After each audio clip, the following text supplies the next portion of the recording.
I'm a former presenter for the BBC in the UK, also for the Premier League's global coverage and for Sony Television as far as the Indian Super League is concerned. And today we'll be discussing the following: how India can become an emerging football powerhouse, I suppose, by developing their domestic game. Also, the challenges that maybe it will face in the coming years. But there is great hope for the future. I hasten to add at this point, because we all know in football, nothing is impossible. And that is me talking as a lifelong Leicester City fan. Allez les Bleus. With me, four special guests. Please let me welcome them to you. They're all on stage, as you can see. Starting then with the gentleman closest to me, Kushal, General Secretary of the country's governing body, the All India Football Federation. Sunando Dhar is next to Kushal, CEO of India's established domestic league, the I-League. Next to Sunando is Seema Jaswal, Star Sports host of the Indian Super League in India. And Iain Hume, who I'm sure some of you will recognise, ex-Canadian and Leicester City striker. He's played for a whole host of English clubs during his career so far. And Iain is looking forward to his third spell in the ISL, in their third season. He's already played for Kerala Blasters, and I think he's currently with Atlético de Kolkata. So, guys, thanks for your company today. It's good to see you. Let's start, first of all, let's set the scene for those perhaps in the room who aren't quite so familiar with the domestic scene in India. How would you go about describing the state of the domestic game in India? Sunando, or Kushal, let's start with you first. Thank you, and good afternoon. Yes, I think I'll have to go back a few years, way back in 2011, when we realized that what India lacked was a good youth and grassroots development structure, as well as a league, and that is the reason why we decided to go back to the drawing board and try and create, firstly, at the base of the pyramid, a good youth and grassroots development program, and then going forward, take it to the next level to create a proper league, which is a sustainable model and which can help the national team. And our, of course, focus was to try and get the national team to play the World Cup at some point in time. I will not stick out my neck and say when, but perhaps 2026. So that was the idea, that was the thinking when we started off. And for some time, we did realize that we had an existing league, but we have to accept the fact that it was not delivering what we wanted it to deliver, either from a commercial perspective or from a player development perspective, because the national team ranking was not going up, and there was no commercial, no commerce which the league was producing to help development. And that is when we went back to our marketing partners, and we decided that we needed something else, which would, in the short term, create that boost which Indian football badly needed. And that is when we conceived ISL and the Indian Super League.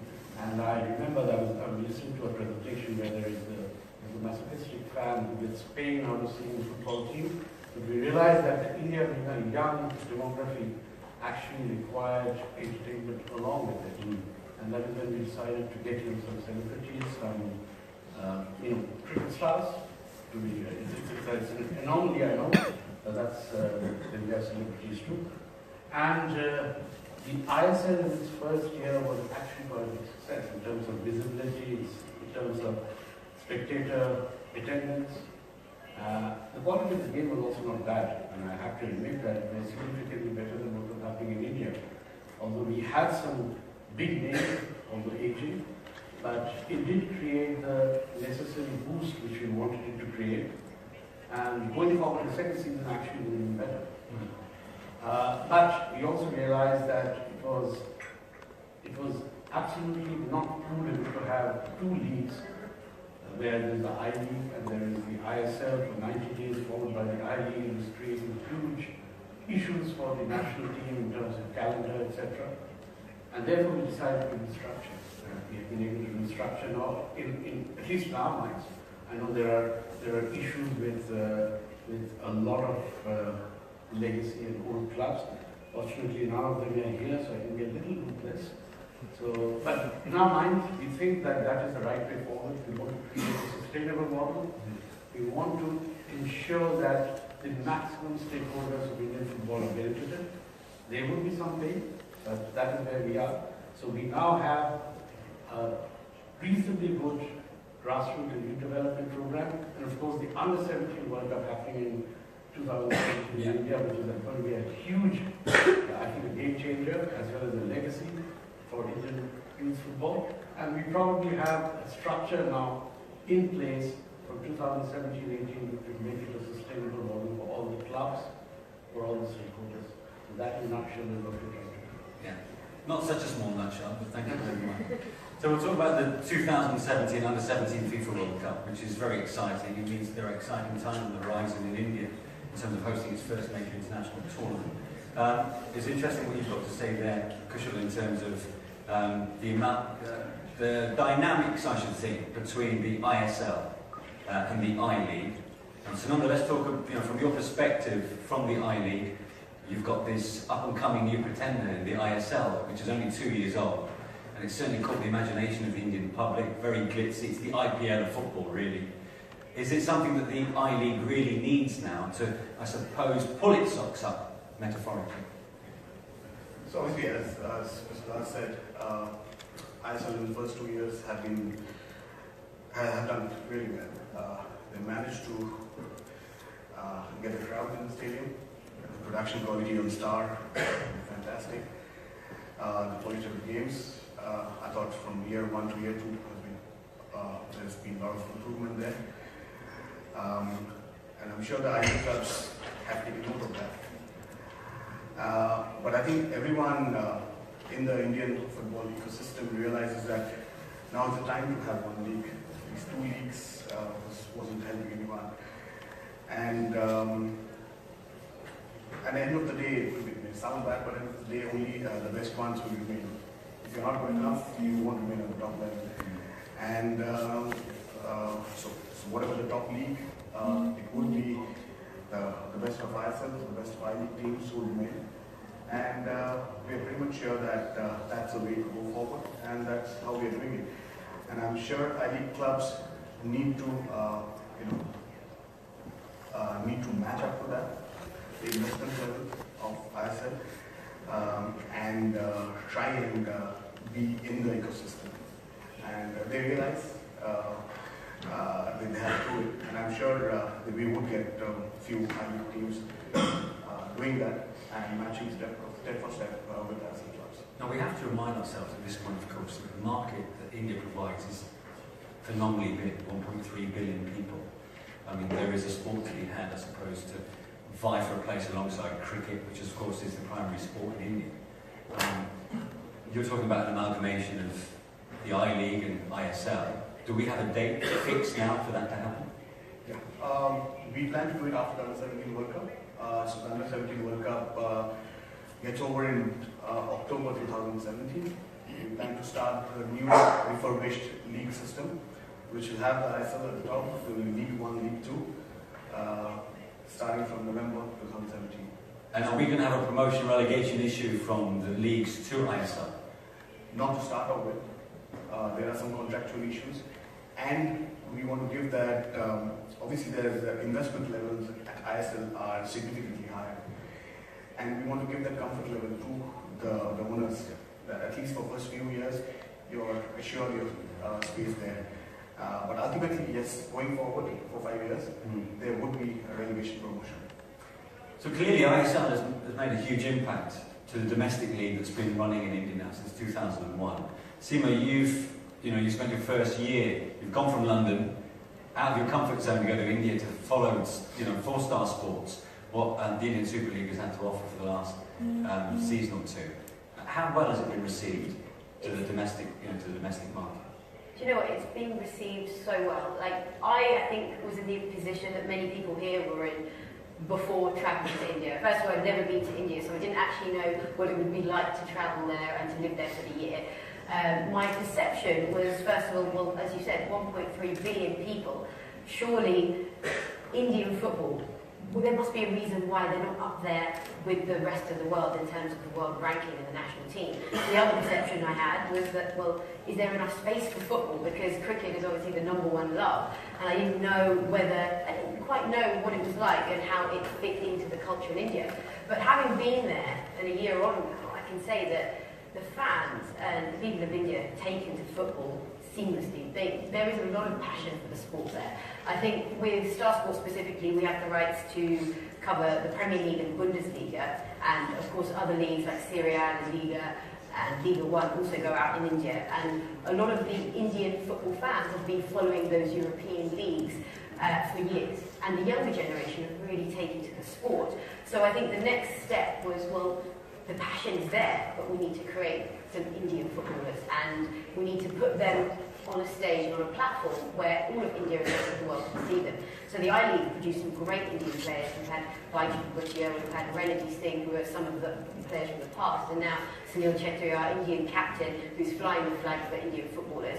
And now the Indian public are now getting excited about some of their homegrown players as well. So it is an exciting time, and now is the right time for Indian football, and I think it's got a really positive future ahead. There's a great mix of players, I suppose.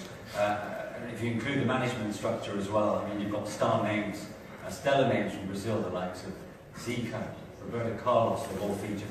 Nelka's played and managed one of the sides. You've been in the thick of the action, Iain, for both seasons. You were named most valuable player after your first season in India. How did you enjoy that experience, and has that given them the taste for more beyond just a 3-month season? Yeah, it's the excitement especially for the Indian players. Myself, it was massive. The chance to play with or against Del Piero, Trezeguet, Pires in the first season alone was something I don't dream of, to be honest. But for the Indian players who've never really, apart from watching on telly, had the chance to get close to names like that, and they're now getting to learn from it. And even players like myself, I've 15 years in England, and they getting to learn from players like myself, and obviously the marquees and the other foreign players. It shows them how we've been brought up, because it's never been a structure at Indian football where we've had it in the UK and in Europe for 30, 40, 50 years, where they've had the professional structure and they've got themselves to the levels they're at now. So to be out there and to witness the progression, like from the first day of pre-season, the very first ISL to going into my third pre-season, the progression of the players' natural ability and belief in themselves, because they're learning day in, day out, rather than just go around and kick a ball. There's a proper structure to how they're being coached in their training and everything. It's a natural progression, it's going a lot quicker than I expected it to. But the question, I suppose, with some of us who've got strong roots, with the Asian subcontinent, the question we all want to know is, for a team whose national side have aimed to finish or be around FIFA ranking 120 come December 2017, I think India's about 163 at this moment in time. Have the homegrown players got what it takes? Is the quality there? I think it can be, but like we've been spoken about before, the infrastructure needs to start from grassroots. These are players, like I had one player who I sat down and spoke to, because we were able to talk about how he could have progressed and improved his game. He said he hadn't been coached properly until he was 18. And then you think about that, and you think about the systems and the grassroots systems they have in Europe and North America, and that you're getting coached properly by licensed coaches from maybe 8 or 9 years old, 10 years old. So you think there's 8 years of his life that he's missed out, and he's had to wait until he's probably full grown to start learning how to play the game properly, or how to do the basics. And that's something that all the ISL teams and the I-League teams now are trying to change. They're trying to start it from the youth. They're trying to coach players and kids how to do the basics before it's too late. Can you dispel this myth, perhaps, that's been going on for some time in terms of lack of Asian players in the UK, in that in India, physique isn't such an issue? Oh, not at all. Okay. Athletically and physique-wise, they're on par with most of world football. It's just the little bit lack of knowledge in the game and learning it a lot earlier than they do. Okay, just going back to the administration side of things, with this merger coming up post the Under-17 FIFA World Cup between ISL and the I-League, with every pro, I suppose there's a con. Are there any maybe question marks over the existence of the smaller clubs from the I-League that might be put in doubt as a result of the merger? Kushal? Well, as I said, I would actually not call it a merger, it's a restructuring. I think a merger is a very simplified, simplistic way to look at it. So there is going to be something. There are some legacy clubs which have contributed significantly, but at the same time have not been able to deliver in terms of fan bases and in terms of commercial matters. So there has to be some pain, but at the same time there are lots of clubs who actually like the system. There are the smaller clubs who think that this is a good opportunity for player development, and they can actually, and we are in the process of creating a system where, you know, training compensation will be a big part of this whole new initiative, and they think that there is a new revenue model which can be created. And some of the smaller clubs, I think, are quite happy with it. There are some old legacy clubs which are probably would be a little unhappy, and as I said, change always causes a bit of pain. Do you agree, Sunando? Yes, what we are trying to do is we are trying to shake up the system. There would be some problems, understandably. But we all agree that this needs to be done. Unfortunately, if there are some follow-ups, but that's something which we have realized that that's going to happen, and we are ready to face that. Yeah. Hopefully unearth some future household names. A bit like you, Ian, because you know you've worked the circuit, so to speak, in the UK, and you know I suppose you could walk down one or two streets back in England. Some people are not bat an eyelid, but having featured now for the Indian Super League for what, 2 seasons, you're a household name in a continent, a subcontinent of 1.3 billion people. Yeah, it's ridiculous.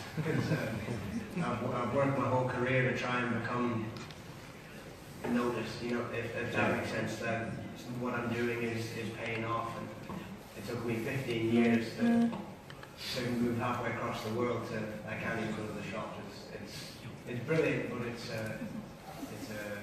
refreshing because the players go out there and they're enjoying the football, they're enjoying the spectacle, but they're also enjoying the limelight because you're now becoming global hero. And I've been very, very fortunate. I've played for the two, in most eyes, the two best supported clubs and states in India, in Kerala and Kolkata. So to be able to witness that firsthand and to be able to see the love they have for the game and the players, they're starting to become a relationship between the fans and the clubs now, and that's mainly the aim they set out when bringing the ISL, is to get the fans in behind each club and supporting their home nation or their home state. So. And can I have your view on if the season becomes a bit longer than it already is, from 3 months and it incorporates the I-League, then suddenly it might be 7, 9 months. Will that have a negative effect on those European players who want to literally go to India, just play for a small amount of time before they can go home again? Could it have a detrimental effect in that respect? I shouldn't think so, because essentially it'll become a year-long contract. And if you're signing a year-long contract anywhere in the world, then playing for 9 months isn't going to bother you.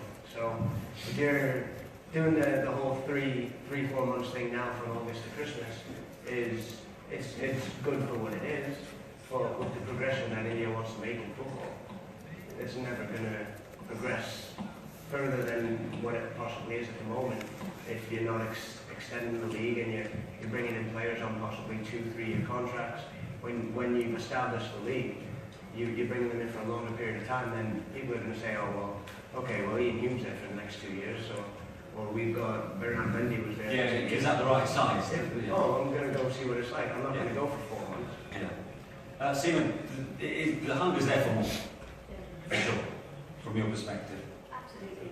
Yeah. Absolutely. There is a hunger for a lot more, and I think, as I said, when ISL Season 1 came about, from our perspective, it was, let's get the league out there, let's get it on television, let's see how the viewers take to it, let's see whether the Indian public like it, because they were used to the I-League, but let's see if they will like this new ISL league, and the viewers really liked it. and they took to it, as I said. What we did is we took that from what we did in season 1, and for season 2, where I came on board, we made it that the viewers would also experience what the rest of the world experiences in terms of football, in terms of broadcast. So we had a full studio set up with, we had 14 cameras all over each stadium, and it was a professional setup with touchscreen analysis, we had AR graphics, we had formations, we literally built up to each match in how you'd see a World Cup match or a Euros match being built up to, and we had a half-time analysis and then a post-show that followed, and that, again, that went down really well with the fans because they could see Indian players playing amongst some international players as well, but in the same way that they'd watch the Premier League or in the European League. And I think that the hunger is there, and it's early days still, to be honest. I think there's so much more to come. Okay, we wait and see, we wait and wait. So that's domestic scene very much, I suppose. Summarised in about 15 minutes. But let's talk about the first major international tournament is going to be hosted by India. We mentioned already, next year, 2017, the FIFA Under-17 World Cup will reach the Asian subcontinent. It's very much a litmus test as far as India is concerned, is it not, Kushal? So, yeah. Is the infrastructure there, do you think? It is getting developed. So basically we look at the Under-17 World Cup from 3 aspects. One is of course to deliver a top-class international event for FIFA to consider us for more events. Secondly, have a competitive Indian team. And I think we are doing reasonably well in that regard. Of course, have to improve a lot. And third is to create an impetus on the youth for football in India. So these are the 3 pillars we are working on, and I believe it's going to be a game changer. The infrastructure is getting developed. Like everything else in India, it's always a little slow, but somehow it gets delivered, and I'm sure it will be delivered. The challenge would be to actually have a very competitive Indian team, because as Iain rightly mentioned, we don't have a system where the player is developed from an early age. Even when we started the grassroots and youth development program, it was the age of 13 or so. So that's too late, I think. But the team is actually faring quite well. We played a few international matches. We lost 2-0 to Norway recently. We played against Luxembourg, won one match, 1-0, and lost the other one. And 2 days back, we lost to Bayer Leverkusen 3-0, I think. So it's a tough team. Leverkusen is a very, very tough team, plays in the Bundesliga, and they have a very good youth team. So the team is getting the experience, and I think we are hopeful that by the time we come up to the World Cup, it will be a competitive performance. So you've got a goal to get the 23 homegrown players by the time this Under-17 World Cup comes by. You're going to need some scouting mission, really, aren't you, with a country of 1.3 billion? I think the scouting system has been put in place now for the last couple of years. I think the problem with Indian football has been since the 60s and the 70s. Ever since then, there hasn't been any investment in grassroots or youth development, and that's the reason we are where we are. Things have started changing slowly, about 4 or 5 years back, with our impetus on grassroots and youth development.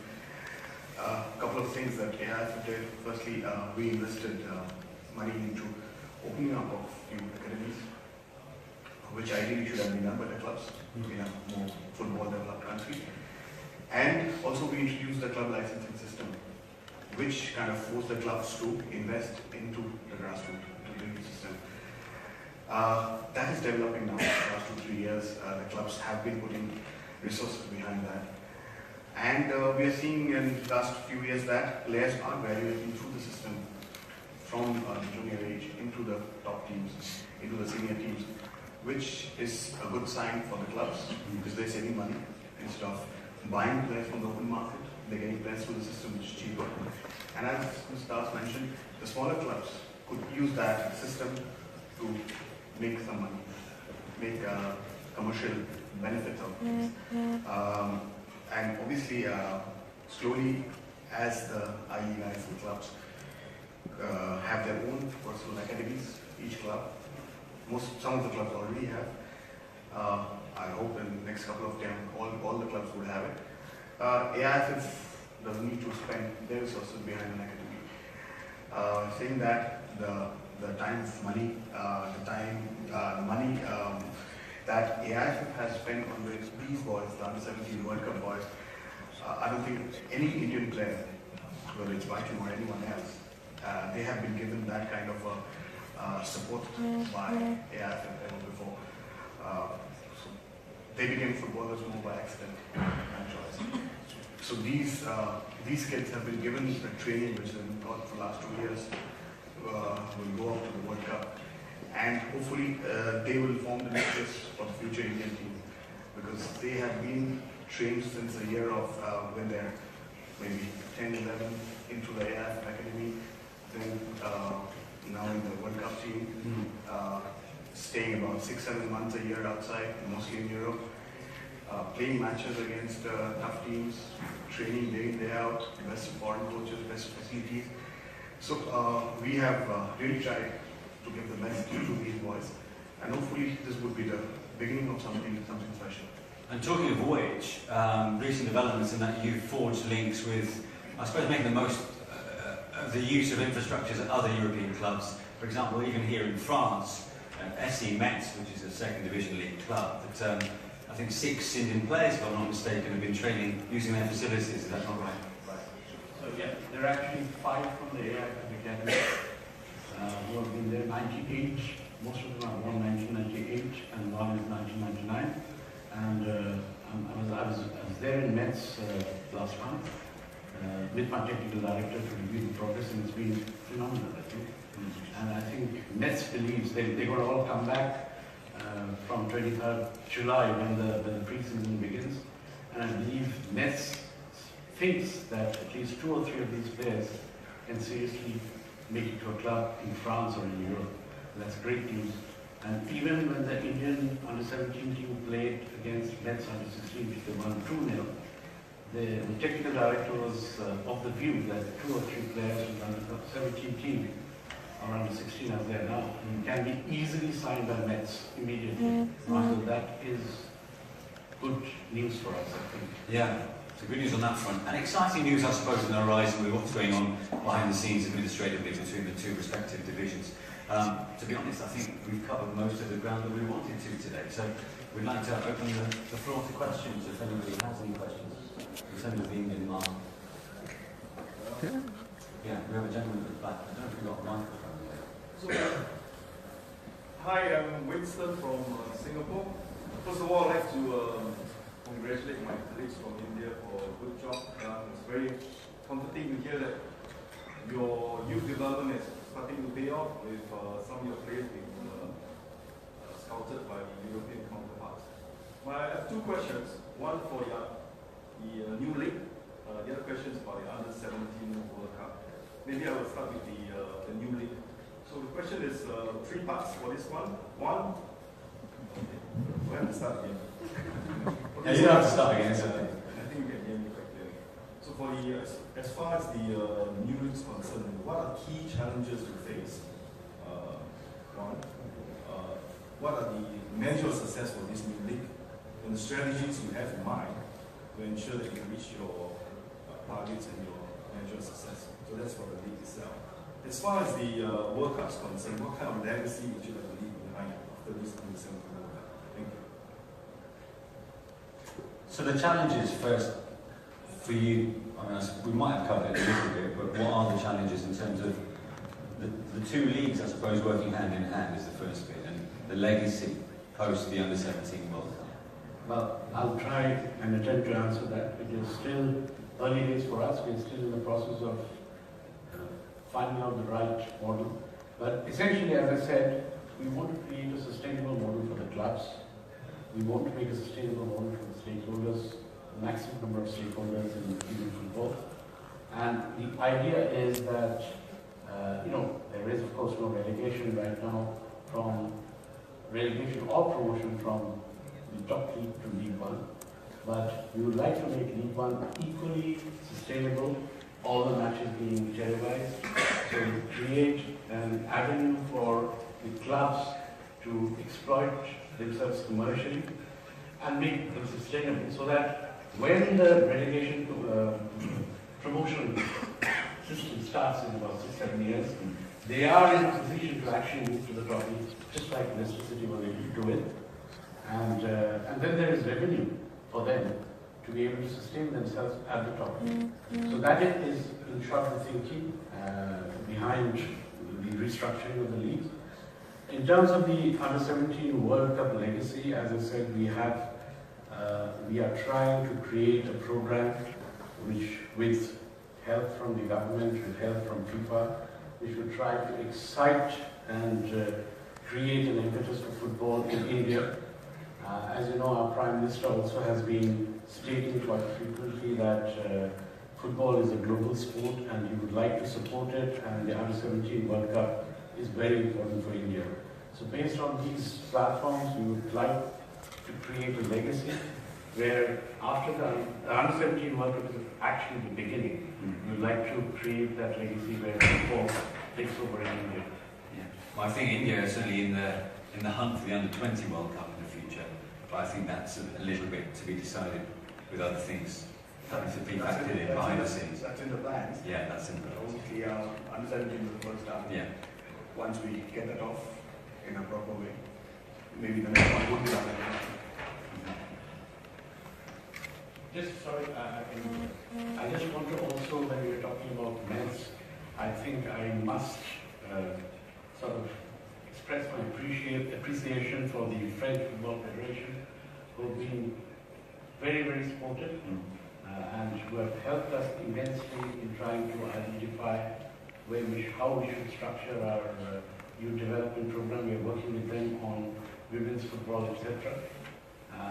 So I'd like to thank them for their help and support. Yeah, great, thank you. I'm sure they appreciate that for sure. Yeah, we've got a question down at the front actually. A lady there. Thank you. Sue Wright, Red Sports. I'm just interested to learn what model the ISL and the broadcasters in India are using to, first of all, promote awareness to help grassroots, and also any financial model that you're contributing towards the development of grassroots football in India. It's probably one for you, gentlemen, I should think, one of you. See, there is an obligation of the ISL clubs to engage in grassroots straight away, and of course start their academies from the 5th year of their operations. And since Star is the broadcaster for ISL, and hopefully going forward will be the broadcaster for League One also, I think we've had various discussions with them to engage in the grassroots and youth development program, and we have had some very positive responses from them. So going forward, I'm very optimistic that they will be the broadcaster who will support us in our endeavour to develop grassroots and youth. And I can just add a point to that. So each of the ISL teams, there's 8 teams that compete in the ISL, they all have to commit to developing a sustainable grassroots program, and that is part of what the ISL set out to do, and it's a really important part of it. And at the end of the season, the clubs are recognised for the work that they've put into nurturing this young talent, and there is actually an award as well given out to the best grassroots program, and they all take it very, very seriously. And from my perspective, I've actually met with some of these young academy players, and what we do is we try and give as much coverage on the Star platform to the grassroots development. So I've gone and met the young champs, they're called. I've seen them in their training, and we have a team that goes out to the various areas around India. So whether there's the grassroots development in Kerala, Kolkata, and it's broadcast on my show every week, Let's Talk Football. So we give a lot of coverage to it to try and just bring awareness to it and just show how important grassroots is. So that's sort of our input from the start. Thank you for that. Any more questions?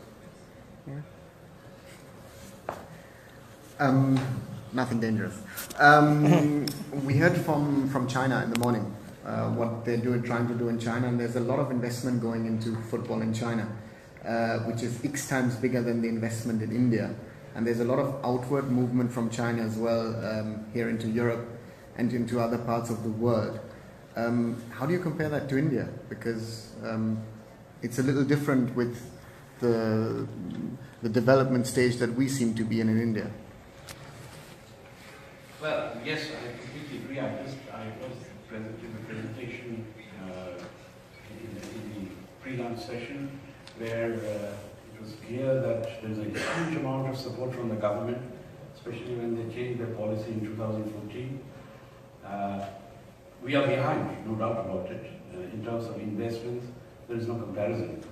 But then that's been the case for every industry. Although we talk about India and China, or China and India, the investment levels in China has been significantly higher in every aspect. We don't have that kind of money, for sure, but hopefully we also don't have a bubble, I think.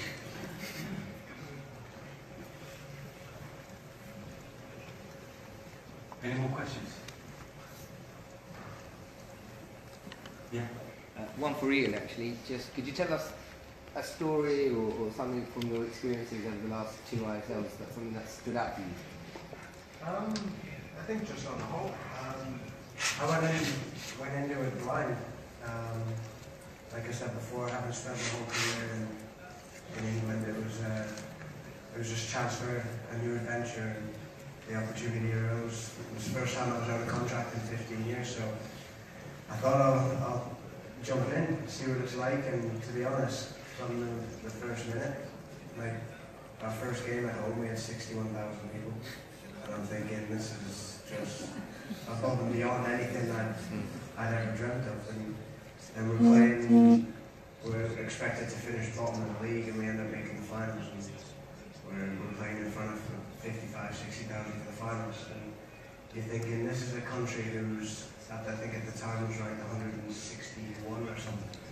You're thinking, how is this possible?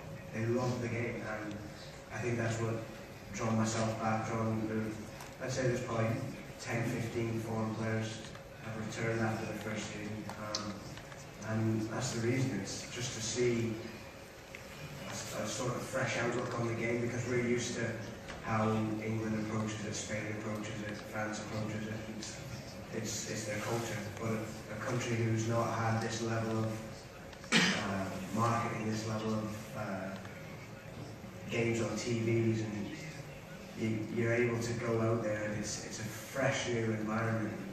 Everything was just, that's the reason I'm going back for the third season. I'm just enjoying it, and I think that's what brings people back, is you stay away from turning football into a job. As soon as as a player, if you turn football into a job, it might be time to look elsewhere, because you've stopped enjoying the game. And I've gone out there, I'm 32-year-old, and I've enjoyed my football probably the most I have in my career over the last 2 years. So I'm going to continue, and if I can continue going out there and enjoying it the way I am, and hopefully performing the way I have been, then I'll be doing it for a while. Yeah. Thank you. That's a nice note to leave it on, to be honest. Now, I hope you managed to glean something from the last 45 minutes, really, about the state of the domestic game in India and the challenges and the exciting changes, perhaps, on the horizon. Thanks very much indeed to Kushal, Sunando, Seema, and Iain.